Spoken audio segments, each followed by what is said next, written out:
quiero que busque conmigo ahí el libro de los Hechos, capítulo 3, verso 19. Hechos, capítulo 3, verso 19. ¿Lo encontró? Amén. Leemos juntos. Es Pedro quien está hablando, el apóstol.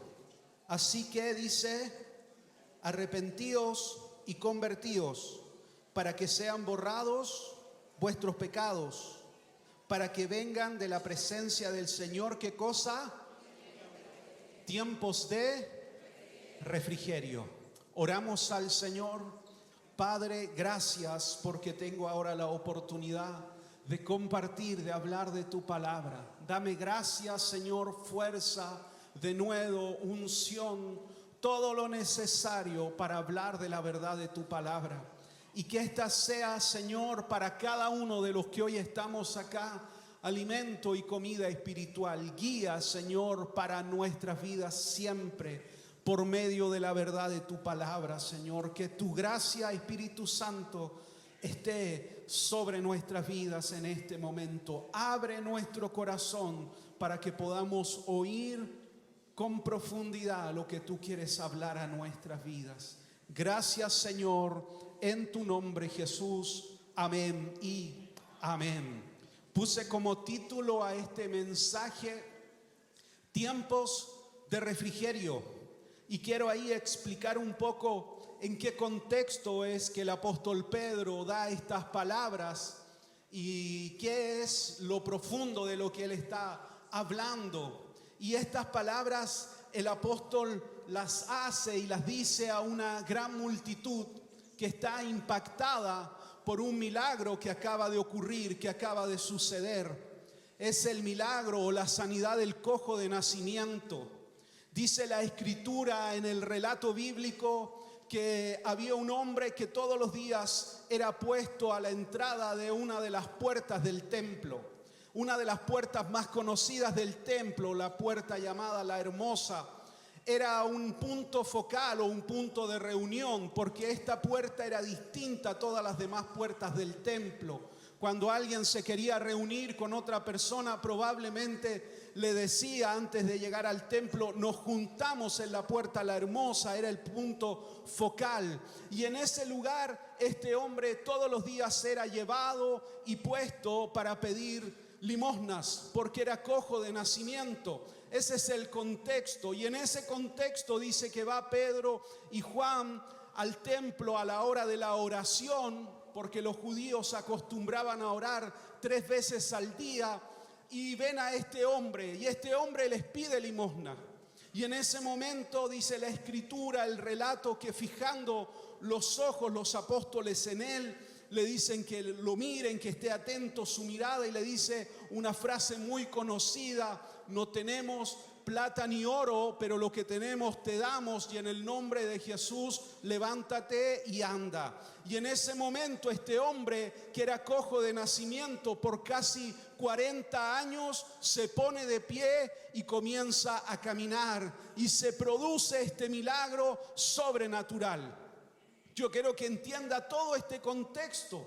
Por años este hombre estuvo en aquel lugar postrado, por años estuvo pidiendo limosna en una de las puertas principales del templo. Por lo tanto era parte del paisaje, ¿sí? Era parte de lo que habitualmente estaba en el lugar. Antiguamente, quizás ahora en menor medida, en el centro de Santiago siempre había gente ahí característica que pedía limosnas en distintos lugares, y uno ya los identificaba. Cuando uno era parte habitual del centro de Santiago, uno los identificaba fácilmente. Algunos de verdad tenían alguna limitación física, otros eran medios chantas ahí, algunos salió en el programa del tío Emilio, pero uno los identificaba, eran parte del paisaje. Lo mismo era este hombre, era parte del paisaje.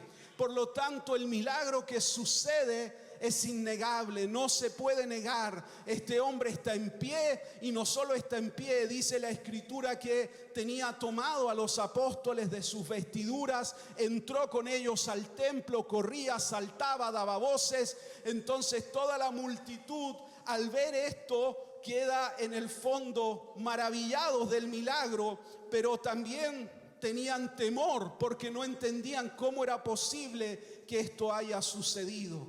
Ese es el contexto de lo que acabamos de leer. Y es esta la frase que el apóstol Pedro le da a toda esta multitud que está pidiendo en el fondo una explicación de qué es lo que ha sucedido. Les dice esta frase: arrepentidos y convertidos para que vengan de parte del Señor tiempos de refrigerio. ¿Me está siguiendo la idea?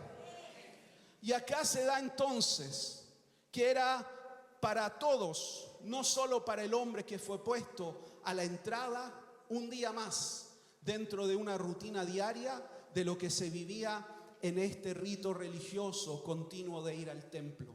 No había nada diferente. Era un día más de ir al templo, un día más de congregarse, un día más de ser puestos a pedir limosna. No tenían mayor expectativa de que algo sobrenatural fuera a ocurrir.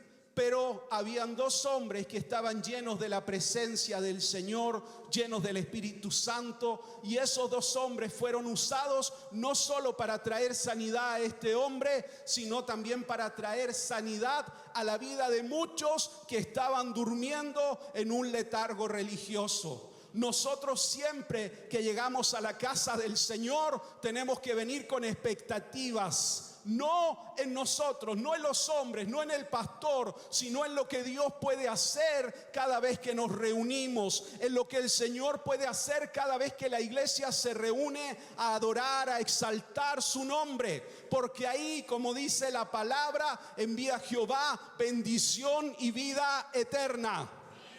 No tenemos que hacerlo solo por costumbre, sino con expectativas reales puestas en el Señor, porque la multitud queda asombrada del milagro y comienzan a preguntar, y Pedro, al ver que la multitud está atónita, les dice: no nos miren a nosotros, porque nosotros no somos los que hemos hecho este milagro. No es por nosotros, dice el apóstol, sino que es por Jesucristo de Nazaret. Es gracias a Él que se ha producido este milagro sobrenatural que ustedes están presenciando. Nuestras expectativas entonces nunca deben de estar puestas en los hombres, sino siempre nuestra mirada puesta en el Señor.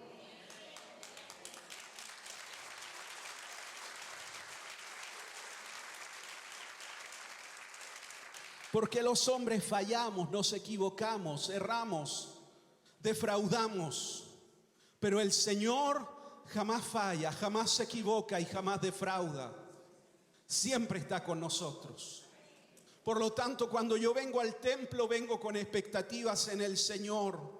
¿Para qué? Para que yo pueda disfrutar de estos tiempos de refrigerio, de estos tiempos donde el Señor responde a mi necesidad, de estos tiempos donde el Señor me visita, de estos tiempos donde la presencia del Espíritu Santo se derrama sobre mi corazón, de estos tiempos donde el Señor me entrega una palabra de fe y soy renovado, de estos tiempos donde el Señor abre los cielos sobre mi vida y puedo disfrutar de su presencia. Esa debe de ser siempre mi expectativa cuando vengo a su casa, porque sé que acá, al adorar junto a mis hermanos, el Señor va a derramar bendición sobre mi vida. Nadie esperaba que algo así fuera a suceder. Cada uno estaba ocupado en lo suyo propio. Como les dije, era costumbre ir 3 veces al día al templo. Era parte de algo habitual. Pero ese día todo cambió, no solo para el hombre que era cojo de nacimiento, sino para toda la multitud que escuchó predicar al apóstol Pedro. Dice el relato bíblico que 5,000 varones creyeron al mensaje de salvación, sin contar todo lo que se divulgó después, el milagro. 5,000 hombres aceptaron a Cristo. No nos acostumbremos tanto a la realidad de la iglesia que perdamos nuestras expectativas en lo que el Señor hace en medio nuestro. Para algunos fue un día de sanidad y llenura de Dios. Para otros fue un día de conflicto en su fe, que hace que para algunos el venir a la iglesia sean tiempos de refrigerio y no un culto más dentro de todo lo que vivimos. ¿Qué es lo que provoca que tengamos una mirada tan distinta entre algunos que vemos un mover espiritual del Señor y otros que ven solo un día domingo más? ¿Por qué? Porque toda la multitud quedó impactada. 5,000 creyeron, pero otra parte cuestionó el milagro. Otra parte dudó de que esto fuera una obra y un mover de Dios. Otra parte llamó a los apóstoles y los interrogó y les presionó para que no siguieran enseñando en ese nombre. Aunque dice el relato que no podían negar el milagro porque el hombre que era cojo de nacimiento estaba parado junto a Pedro y a Juan. No podían negar que el milagro había sucedido, pero estaba su corazón totalmente cerrado para creer a lo que el Señor estaba haciendo en medio de ellos. No querían reconocer a Cristo, no querían ver al Señor en medio de todo lo que estaba sucediendo. ¿De qué grupo seremos cada uno de los que estamos acá? ¿Del grupo que siempre tiene hambre y deseo de encontrarse con el Señor? ¿O de aquellos que juzgan, que miran de lejos, que dicen, no, esto ya lo viví, esto ya lo vi, esto ya lo he conocido, nada nuevo hay? ¿De qué grupo vamos a ser cada uno de nosotros?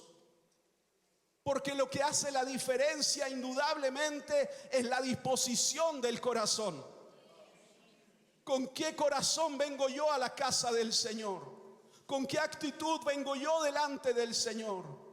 Eso es lo que va a marcar la diferencia. Eso es lo que va a hacer distinto lo que estamos viviendo. Para algunos es un domingo más. Para otro que llegó por primera vez y sintió la presencia del Señor, fue un día de salvación y vida eterna. ¿Qué es lo que cambia? ¿Por qué hay miradas de pronto tan distintas? Es la actitud del corazón. La naturaleza del fuego es que tiende a apagarse y no permanecer encendido.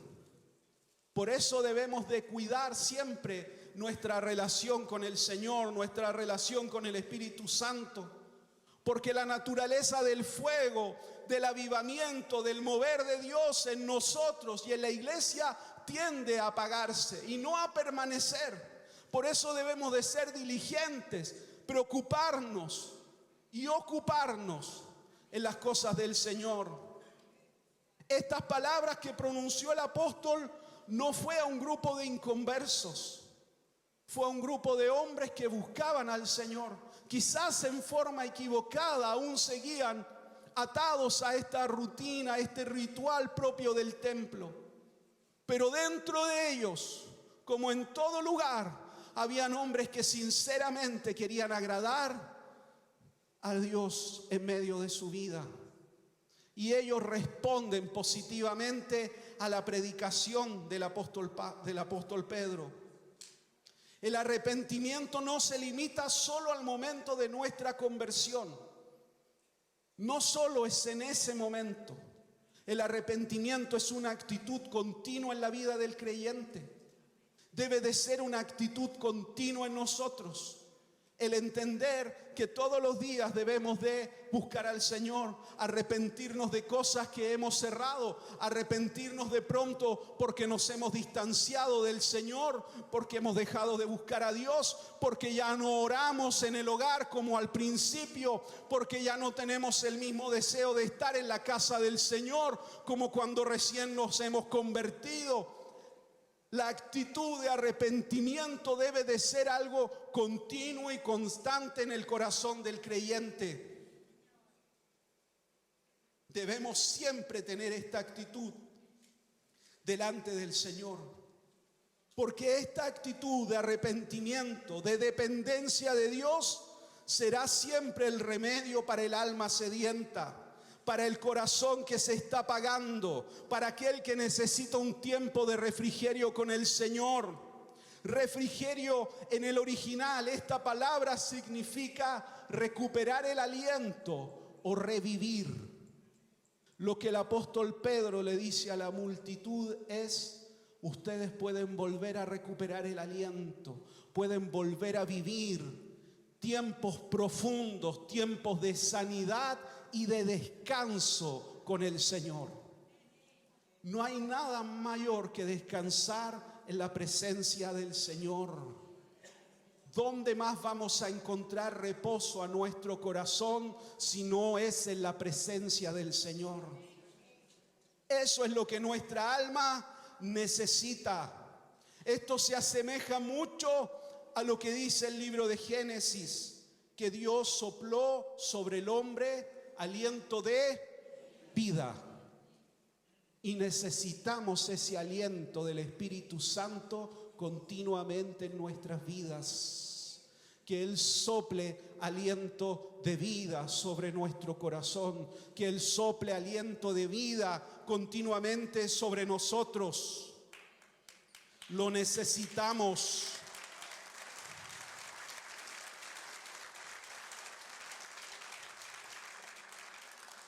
No es la primera vez que Pedro se enfrenta a una multitud que busca a Dios. Ya lo había hecho antes, a otra multitud. 3,000 de ellos creyeron al Evangelio. 3,000 varones respondieron a la predicación. Cuando se dio eso, en Hechos capítulo 2, una multitud de curiosos fue a ver qué es lo que había sucedido con este viento recio, qué había destruido, y salieron a mirar, dice, qué era lo que había sucedido. 3,000 de ellos se convirtieron porque vieron que una multitud estaba hablando y glorificando a Dios en otras lenguas. Parecían como borrachos en el fondo, dice la Escritura, para describir el comportamiento de ellos. Y ellos le preguntan al apóstol Pedro: ¿qué debemos hacer para recibir esto que estamos viendo en ellos? Queremos vivir lo mismo, queremos experimentar lo mismo. Y Pedro pronuncia unas palabras que son muy similares. Arrepentíos, le dice, y bautícese cada uno en el nombre de Jesús, para que reciban el don del Espíritu Santo, para que puedan disfrutar de esta realidad, porque esta promesa, le dice Pedro a la multitud, es para ustedes, para sus hijos y para todos cuanto el Señor nuestro Dios llamare. Y ahí entramos todos nosotros, todos los que hemos venido después de ese tiempo, porque todos los que estamos acá, si estamos adorando y alabando a Dios, es porque el Espíritu Santo nos ha llamado, es porque Él nos ha convencido de nuestra necesidad de Cristo. Un encuentro con Dios siempre dejará una huella en nuestras vidas. En el caso de Jacob, dejó una marca permanente. En el caso de Moisés, dice que su rostro brillaba.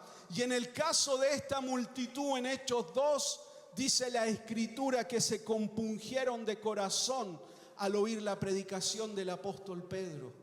Y esa palabra, compungieron, en el original es que su corazón fue atravesado por la verdad de Dios, perforado por la verdad de Dios. No hubo una marca física, pero quedó una marca en el corazón para siempre, que necesitaban a Cristo el Señor y que necesitaban la llenura del Espíritu Santo sobre sus vidas.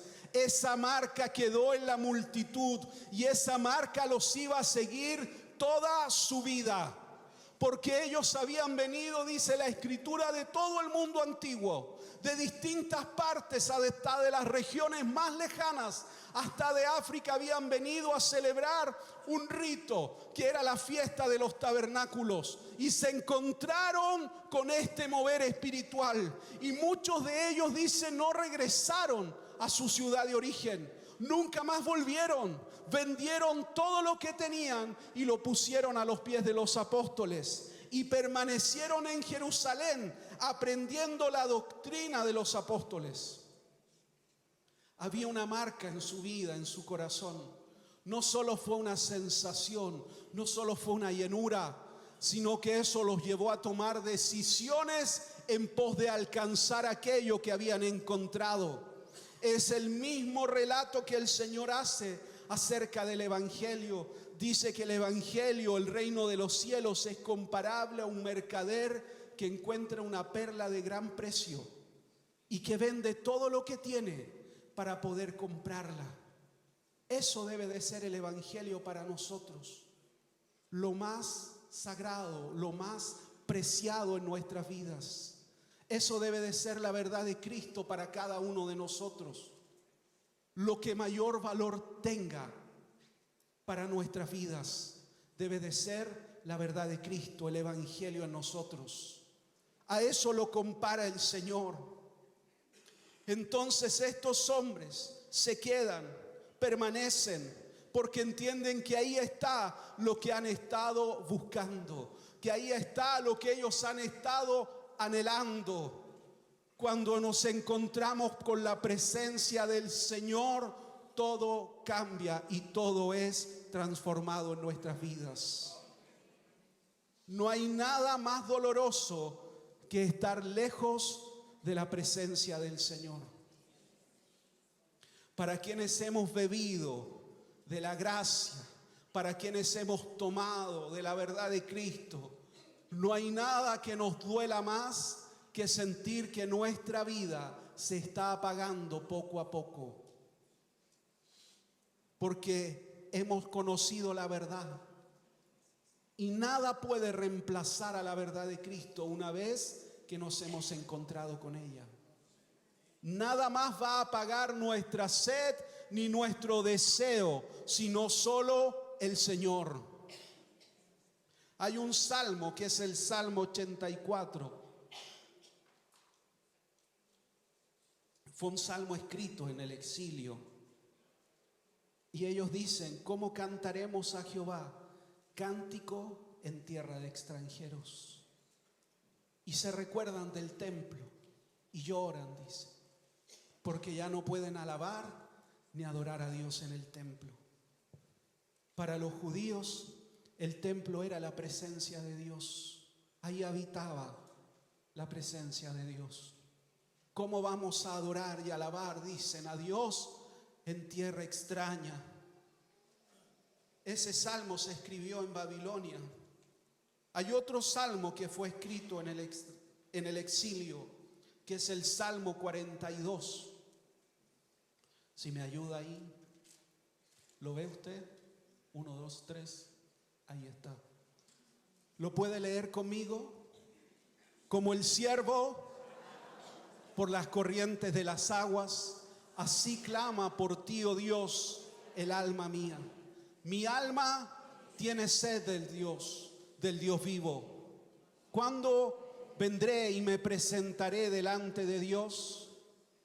Fueron mis lágrimas mi pan de día y noche, mientras me decían todos los días: ¿dónde está tu Dios? Me acuerdo de estas cosas y derramo mi alma dentro de mí, de cómo yo fui con la multitud y la conduje a la casa de Dios, entre voces de alegría y de alabanza del pueblo en fiesta. ¿Por qué te abates?, dice el salmista, oh alma mía, y te turbas dentro de mí. Espera en Dios, porque aún he de alabarle, salvación mía y Dios mío. Este salmo fue escrito en el exilio. Por eso el salmista dice: como el ciervo brama por las corrientes de las aguas, así clama, oh Dios, por ti el alma mía. Mi alma tiene sed, sed del Dios vivo.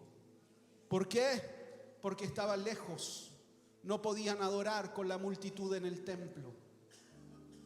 Estaban separados. Por eso dice el salmista: me acuerdo cuando yo iba con la multitud y la conducía al templo y podía ahí disfrutar, alabar, adorar a Dios. Recuerdo aquellos tiempos. Nosotros tenemos este privilegio de estar acá y de adorar juntos al Señor, de venir a su casa, de levantar las manos, de adorarlo a Él, de disfrutar de su presencia, de exaltarlo.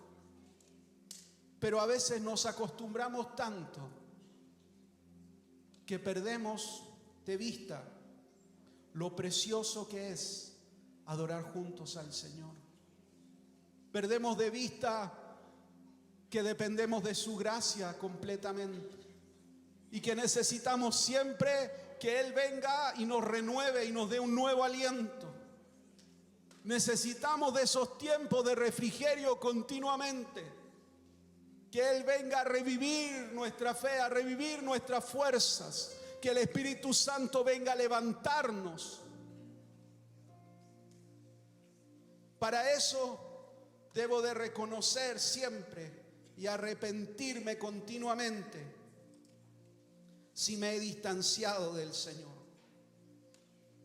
Para esa multitud en esa mañana todo cambió. Aparentemente nada había cambiado, pero dentro de ellos todo cambió. Producto de esas predicaciones son alcanzados hombres como Esteban, el primer mártir, como Felipe, el evangelista, o como Bernabé, quien fue en gran medida el que ayudó en sus primeros pasos al apóstol Pablo. Nacen de este mover, nacen de este milagro, nacen de estos tiempos, de esta iglesia comunitaria, de esta iglesia que buscaba al Señor continuamente. De ahí emergen estos hombres. Son formados en medio de este mover de Dios. Por eso son hombres de esa estatura, de esa dimensión en Dios, porque están en medio de una iglesia que amaba y buscaba continuamente la presencia del Señor. De ahí emergen que de en medio nuestro, si somos una iglesia sedienta y hambrienta del Señor, Dios levante hombres y mujeres de ese porte, de esa dimensión en el Señor. Pero esto no se logra solo por un hombre que lo desea. Se logra por una multitud que está sedienta y necesitada de la presencia de Dios.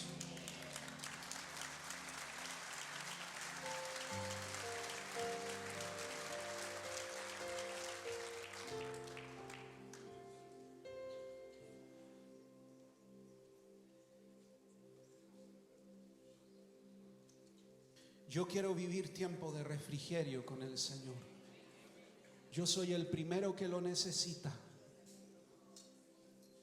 Que necesita que el Señor venga a renovar fuerzas, a renovar la fe, a renovar convicciones.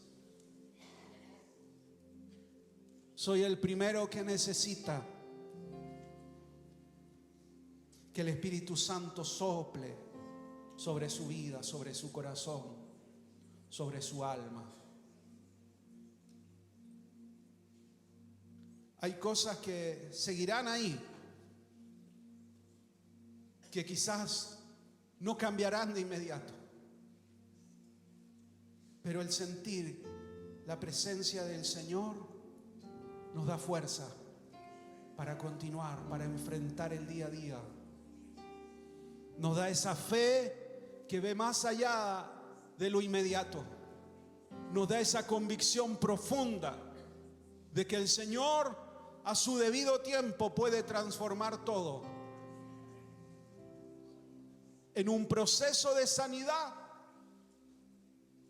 o en algo que sucede milagrosamente.